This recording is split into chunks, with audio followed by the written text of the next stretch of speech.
What's up, everybody? It's the poet, the artist, the creator, and energy curator, Drika. Right? So we're live in 501, and you know what's up. So, today, yeah, if you're tuned in right now and you have not honored yourself for the day, I need you to go ahead. No matter of fact, stay here because afterwards, I'll tell you about yourself, all right? As you all know, I always talk about how important it is to honor ourselves and our commitments to ourselves. So if you've set a goal to be the best that you can be, make sure every day you have a to-do list where you're checking off at least majority of that list for the day so that you can slowly but surely make it to your goal. Because a lot of times in life we have these big goals, but we forget about the baby steps that it takes to actually get there. So today, make sure you're acting on some of those baby steps, because if you don't start, you won't finish. So you cannot achieve a goal if you do not act on it. All right, so hear me when I speak. Go do what you need to do. But today, what I wanted to talk about is how important it is for us to understand our purpose and how we need to show up in the world, or how we want to show up in the world. I'll say that.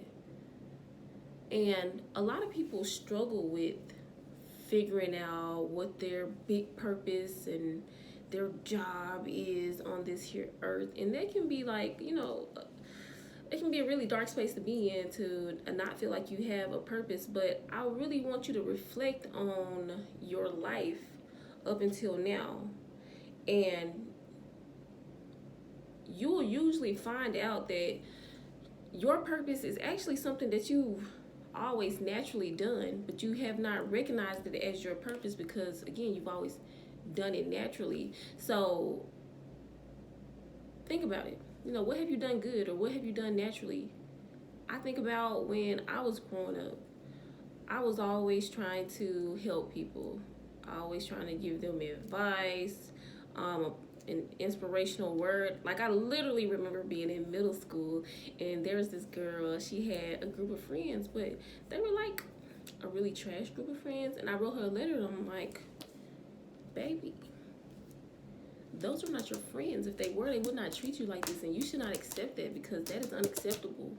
All right. And I remember her just writing me back and was like, oh my God, thank you, I appreciate that.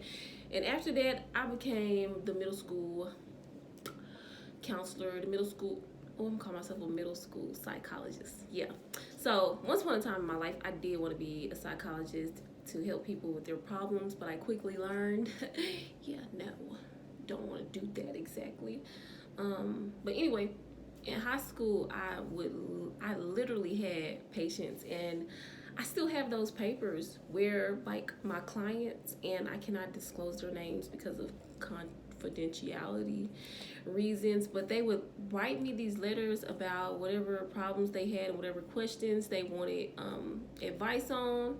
And that moment right there, of me, like, literally acting like I was like a psychologist and having patients, like I literally had a manila folder with letters in it, and I had everybody attach like their little school pictures. It was serious. And actually, I'm gonna post, if I remember to edit this video, I will post a picture of it, but I'll scratch the name out, because as the professional that I was, I want to maintain confidentiality. I can't even say that word. I want to maintain confidentiality for my clients, even though, we don't work together no more. But I said that all to say this. That was a moment in my life where I was helping people. When I was in elementary, I would help my mama all the time when it came time for like filling out schoolwork and paperwork for my brothers and sisters.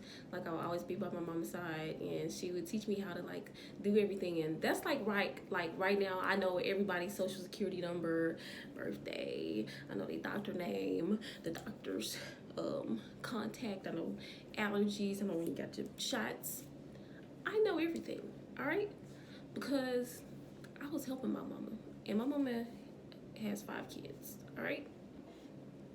So you can imagine I got lot of numbers memorized up here, and I'm the second oldest. So again, I've done that. In high school, what did I do in high school? Was I really helpful to people? I was. I'm pretty sure I said something motivational. I can't really pinpoint something that really stood out at this moment. Well, yes, I can.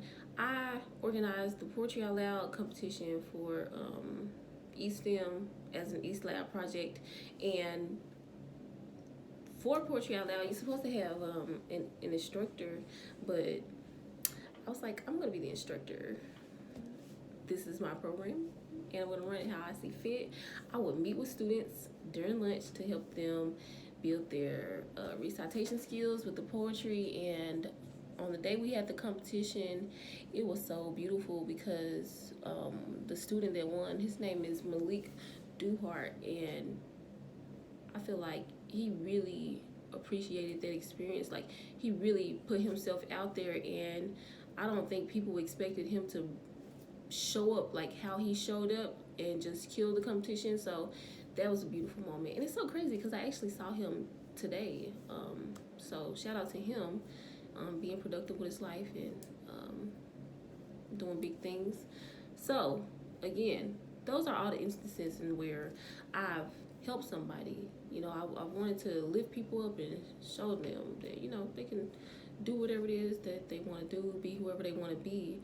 And that's how I've come to conclusion that my purpose is for me to uplift and inspire people and to help them tap into a part of themselves that they haven't, to help them understand, like, you really are powerful, and anything you desire, you can have. Whatever you want, you can have. Whatever you want to do, you can do. And wherever you want to go, you can go. Like, I want people to understand that no limitations exist for you. If there is something that is of your heart that you desire, if you put in the work to have it, if you believe that you can have it, if you think in your mind that you can have it, that you can do it, if you speak it through your mouth that you can do it, and you believe it, and you actually put in the work to have it, there is nothing that can stop you from obtaining what you want out of life.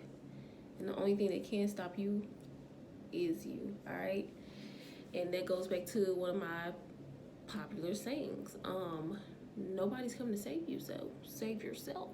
And when I say that, I mean, whenever you're met with let's say issues, disappointments, or problems, that don't mean give up. A lot of people love giving up. They love giving up.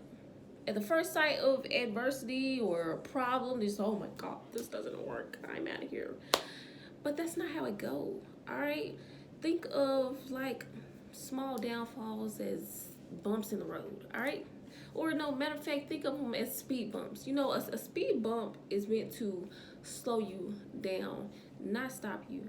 All right, so a lot of the problems that you encounter are just speed bumps, baby. That does not mean stop, all right? It means just slow down, get over it, and then accelerate, all right? So, again, what is your purpose? Ask yourself that. What have you always done naturally? What do you like? Where do you see yourself? All right? Really sit down and evaluate who you are fundamentally. And you can evaluate who you are through your actions. All right? Who are you? And be real with yourself. And once you get an understanding of who you are, and when you reflect on your life up until whatever age you are now, look for commonalities. Look for things that you've always done over the years. Like, what have you done, or how have you been fundamentally the same over the years? All right? And I want you to understand that is where you're going to find your purpose. And that is where you're going to understand that you wasn't put here by mistake. You are on purpose. All right? Okay? All right? And your life is so valuable, not only to you, but to the people around you. You are a multiplier. You were born to make things grow. All right? You were put here to be a light for somebody else. And when I say you're here to do that and be and show up for other people, in a sense, like when I say you're here to be a light for other people, I don't want that to overshadow the fact that I'm not saying you're here just for other people. You're here for you too. And that's why if you watch some of my other videos too, I always encourage you to show up for yourself first. That way you can then offer yourself to other people how you see fit, and it does not take from you. All right? Okay? Now, I'm going to go ahead and wrap this video up because it is, I don't know what time it is. It's like really late because for some reason I keep ending up doing late calls. And my leg itch, y'all. That's why I'm over here looking like, what is going on? Did something bite me? I don't like that. But anyway, make sure you like, comment, subscribe, share, hit that notification button, and I'll talk to y'all on the flip side.